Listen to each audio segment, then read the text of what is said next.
Hey guys, this is Force Reacts, and I'm back to react to Death Battle, Steven Universe versus Star Butterfly. And, how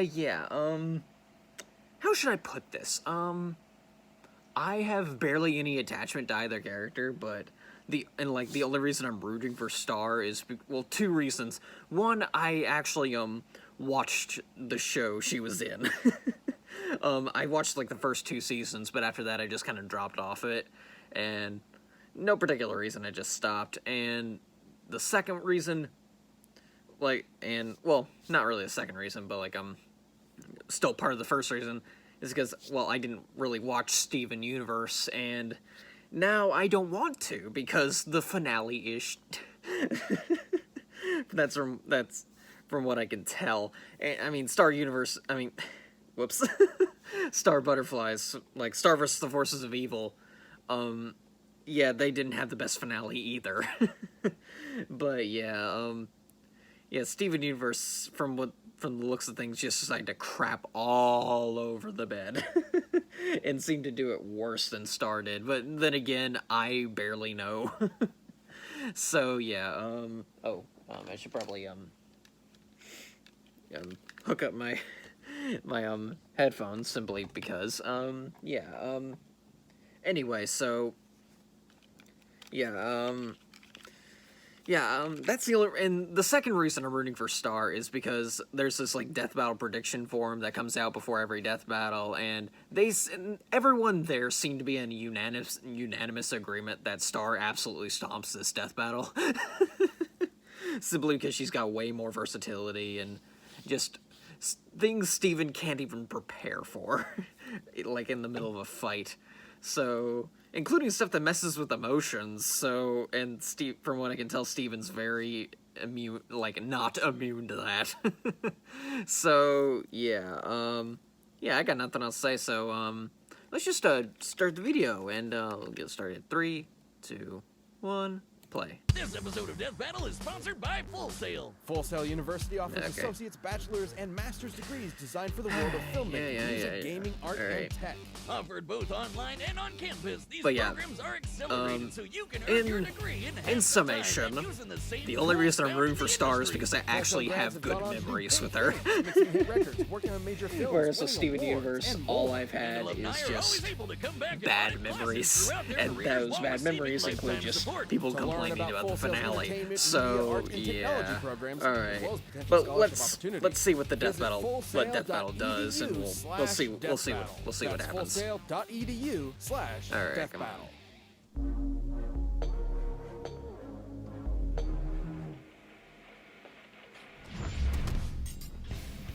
Steven Universe, a superpowered half-human, half-gem teenager. Yeah, he's weird. Star Butterfly, wild child princess from another dimension. They've both struggled with their responsibilities to save the world, but when pitted against each other, whose heroics will triumph? Whatever, I don't care. He's Wiz and I'm Boomstick. And it's our job to analyze their weapons, armor, and skills to find out who would win a death battle. I'm sad that this wasn't, properly 2D animated, but whatever. The universe for their own gain. They're literally diamonds, like shiny alien rock people. Yeah. As the most powerful of the gems, the diamonds led armies of lesser gems, including pearls, amethysts, and others, to prepare planets for destruction by the Authority. These armies were trusted to obey. But they had an enemy rock person, Rose Quartz. She'd been living on Earth and really liked the place, so she was leading her own group of gems in rebellion, the Crystal Gems. To which the 3 diamonds of the Authority responded by trying to destroy every gem left on Earth. Yeah. That sounds like overkill. But in a huge blast of light, every gem was corrupted or destroyed, except for Rose and her closest gems, a garnet and pearl. She'd managed to defend them all with her shield. Given the light emanating from this attack and its distance, we can estimate it to be over 843 million tenajoules per second of energy. Joules? More like jewels, am I right? That's what I said? No, like with the W. Never mind. Well, now with the diamonds rebuffed, Rose was able to settle down, and she even met a human she got along with, Greg Universe. What a badass. My last name was Universe. Seriously, his last name is Universe. How the heck? Whoops. Rose had to give up her body so their son could be born. True to his heritage, Steven has many gem-related powers. Talented ukulele So when player. Rose gave up Nice. her body to create him, she effectively gave him all of her power as well, including her own gem. And while Steven's a stalwart pacifist, this led to him following in her footsteps to defend Earth from the Diamonds when they inevitably return. But he's got plenty of ways to defend himself and the others. He can create shields and bubbles to protect from different attacks, use bubbles to teleport things away, and shapeshift to get bigger. He can also control his personal gravity to float or jump as high as he wants. And he can even fuse with other gems, or sometimes a human. Huh. Wonder what a fusion between us would look like. Fusions tend to result in a more powerful entity than the sum of its parts, but I'm not sure that would happen. Yeah, you're right. You wouldn't be able to handle it.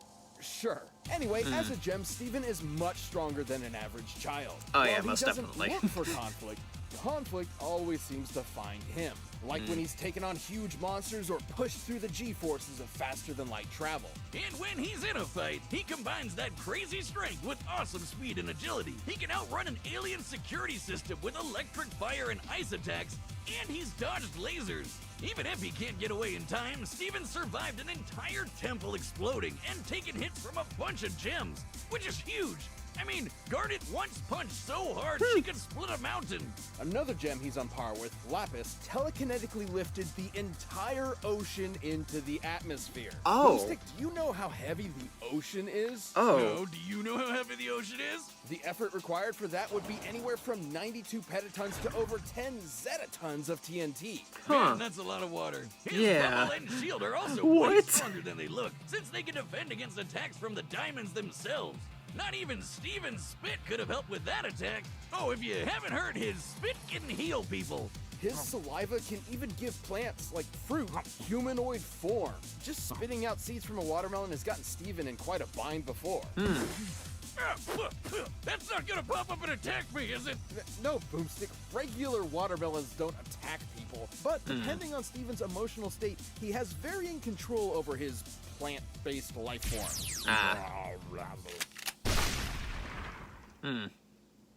You gonna eat that? Aside from his spit, Steven's tears have brought people back from the dead. They just turn pink and have powers of their own after. It's weird. Despite not Yeah, being one really to pursue weird. conflict, Steven's been stuck for a while making the best of carrying on Rose's duty. So his kindness and feelings of responsibility for those around him push him to use those healing abilities whenever he can. He can even mend himself with accelerated healing that lets him fix fractures and minor injuries nearly immediately. And when Steven's knocked out, he can leave his physical body, sort of like a ghost. The drawback is he can't physically interact with anything while he's projected. Yeah. But when Steven goes to sleep normally, he can possess other people's bodies. Good luck trying to fall asleep in a fight, though. I've tried. But protecting the Earth wasn't the only surprise Steven's mother left for him. As it turns out, she was never actually Quartz at all. She was, in fact, Pink Diamond, one of the heads of the Diamond Authority. What? Despite being Yeah. sent to Earth to conquer it, she fell in love with the planet, which led her to give up her title and transform into Rose Quartz. All of this was withheld from Steven for most of his life, as Pearl worried how the truth might change him. Oh, believe me, parental trauma will take a toll on anyone's mental state. And when Steven gets too overwhelmed, he taps into his latent diamond abilities, making everything way stronger and way killier. In Huh. this, his pink state, he's Pink so fast state. his perception of time Weird. slows to a crawl. His bubble and shield become hexagonal and strong enough to crush other gems. Like when he lost control of his emotions in a fight with Jasper and killed her. He did bring her back to life with his super tears, but that kind of stuff made him think he was a monster, and he basically turned into a pink state Godzilla. But this wasn't Steven hulking out all of a sudden. It was the result of a full emotional breakdown after years of stress and trauma. Luckily, his friends came in clutch and it worked out okay. But he still risks becoming a monster if he's ever completely emotionally broken. With the support of the Crystal Gems, his dad, and his friends, Steven managed to work through his personal issues, so hopefully he's not faced with becoming a monster ever again. So that's one less monster to worry about, Tokyo. And since Monster Steven has the same power as his pink state, just with absolutely no control, Steven's still powerful enough to take on anything in his way. Of course, if it was up to Steven Universe, everyone would just be friends. garnets, amethyst, and pearl, and Steven! All right. When Now let's Marco see- met now the let's see new what Star's- exchange student Star's at his capable school, of. He thought he was just making a new friend from a different place. And he definitely didn't think she'd be a magical princess who'd drag him along for all of her crazy adventures. Oh yeah. This girl from Uni Mew what? was a little weird and a little wild. And on top of bringing magic to Earth, she might have brought along a few extras as well. This displaced heir to the throne and defender against monsters was none other than Star Butterfly. She may That's have how she's been backed up by introduced. generations of magic users Just, before her, I'm and a- super I'm a strong in her princess own from right, another but Star dimension, wasn't the flames. perfect princess. She would have been sent to the terrifying and personality-draining St. Olga's School for Wayward Princesses, but luckily, Star's parents took one look at that place and decided, no way, she's going to Earth instead. You know, Earth really isn't the best place for her to be practicing magic. We're not used to people casually casting spells here. What'll humans say? Well, since Star is a Mewman, What the f is a Mewman? that's what the people of Muni are called. She's already superhuman compared to her peers on Earth. She survived a blast that leveled the top of Castle Muni and can use her wings to help her get out of the way in a pinch. What, those tiny things? There's no way she can actually fly with them. At least she can make a bubble around herself to defend against attacks. Her butterfly heritage also grants her the Magic Instruction Book. This spell book is incredibly important as it contains spells created by all the magical rulers of Muni that came before her. And she creates her own spells too, like Cupcake Blast, which fires a beam filled with cupcakes. Of course. Okay, half of these spells don't make any sense. Jelly Bean Hallucination Mist? Starfish Tsunami? What the hell are these names? I want a Jelly Bean Hallucination Mist. I feel like you'd pay for that at like a high-end sauna. Well, they're kind of self-explanatory. Creating her own spells does mean they can pretty much be anything. Take one of her Oh, summons, yeah. for example, which are effectively creatures reliant on magic to survive. So what happens when you combine unicorns, stampedes, and war? Oh, I know this one! Warnicorn Stampede! Now I Yeah. get where Spider with a top hat came from. That spider's one of Star's self-professed most powerful summons, with his own minigun to boot. Well. So naturally, she can kick monsters' butts with her spells thanks to her magical wand. But she better watch out, because a lot of those monsters want to use it for themselves. Her wand combined with her training means she has some incredible destructive power. She's blasted apart walls, temples, and a throne room. Her mother even said her wand could blow up a universe, and one of her ancestors did exactly that. Yeah, Star's ancestor Skywind wanted to make something explode one day. So, why not an entire dimension? And remember Yeah. that book we mentioned earlier? Skywind recorded her experience specifically so her successors would know what to do if they also wanted to destroy a dimension. So Star should be able to do this, since she's known to be an incredibly strong princess on top of being the heir to the Butterfly Spellbook. Speaking of destroying things, her thermonuclear butterfly blast has wrecked a house. And according to Star, her mega explosive crystal laser is powerful enough to obliterate planets. But she just likes to use it to play with cats like a laser pointer. Of course. Star has spells for more than just destruction, though, like her Bunny Rabbit Blast, which she's used to catch up to cars. And one of the monsters she's fought, Meteora, has deflected lightning. Being able to fight on par with Meteora means Star's able to reach speeds over Mach 1000. But if all that wasn't enough for you, once Star Of course. went through Oh, yes, the puberty, ultimate form. Gotta be kidding me. Yeah. she learned how to access and control her far more powerful butterfly form. Now that's a set of wings. I just wish peering into her eyes wasn't like peering into the 9 layers of hell. It's obviously a stand-in for puberty. Star compared the process of attaining it to, quote, suddenly looking at boys as if they were made of bacon. Like you've never eaten it in your life. Oh. All you want to eat is bacon. So what you're saying is if I eat enough bacon, I can get magical powers? I don't think. Yeah, that's not how it works. Anyway, No. through her time in various dimensions, fighting monsters and defending her friends, Star's become strong enough on her own that she no longer needs her wand. In fact, her wand only ever served as training wheels to help her harness this magic herself. Soon enough, though, she realized monsters weren't actually the bad guys. So she started to fight for them instead of against them. This wasn't a popular decision with humans, but Yeah. Star knew it was the right choice and followed through. Unfortunately, the fighting continued, and Star realized in order to truly quell the conflict, she needed to fight magic itself. So her mother, her great whatever grandmother, and Meteora all banded together to cast the Whispering Spell in the realm of magic. This spell is designed to silence or end magic, and when cast within the realm of magic, it destroyed magic itself. All of it. But doesn't that mean she killed all the magical creatures across the different dimensions because they need magic to survive?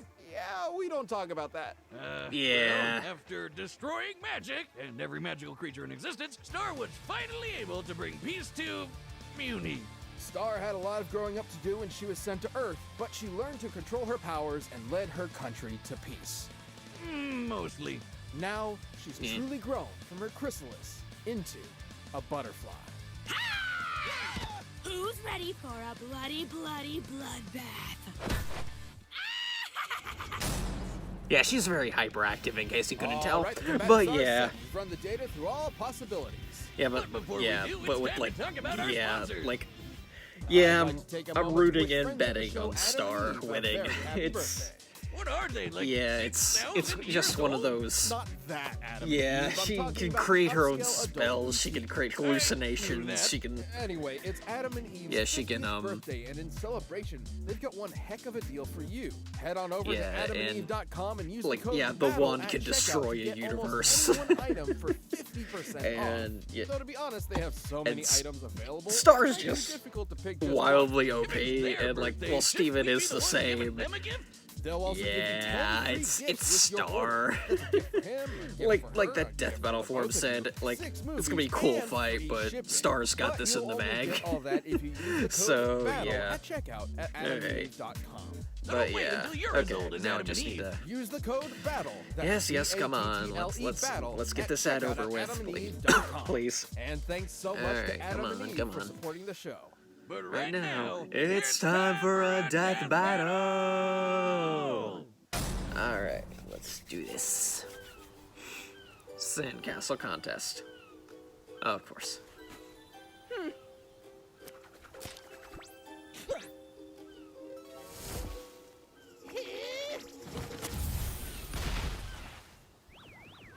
Oh. Oh no! What happened? Wait! Sorry. Wait. I can fix it.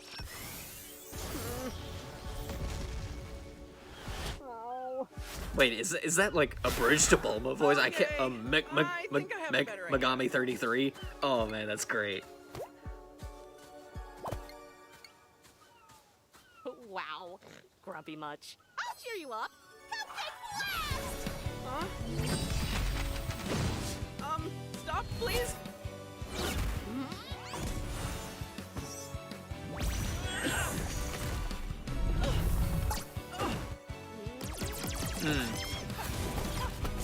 Ah! What did sandcastles ever do to you? I don't know.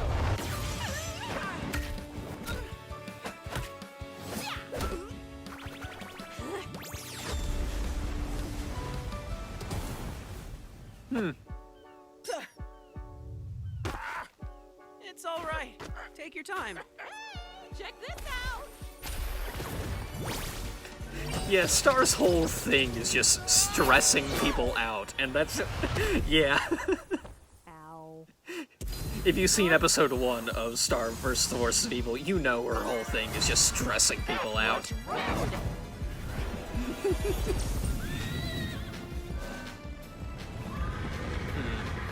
What's wrong with you? Just leave me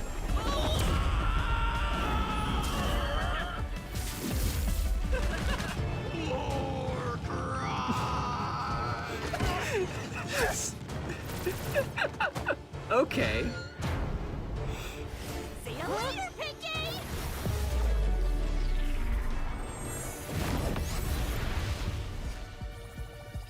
Whoa! That's neat!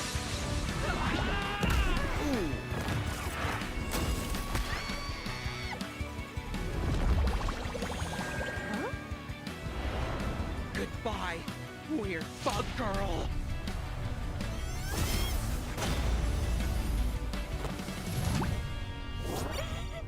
Never surrender. Oh, spider with the top hat. Oh.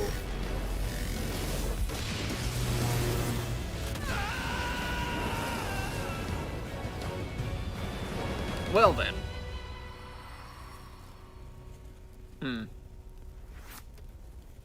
Oh my gosh. I won! Yep, there we go. Hey-o! I don't think she won what she thought she won there. Yeah. Steven definitely had a better sandcastle. With Steven's strength and healing abilities, Star was definitely between a gem and a hard place initially. And when Steven went pink, made it a whole lot tougher on her. And since Steven was an alien gem and not technically magic, Star's whispering spell couldn't touch him, but she still had the advantage in the end.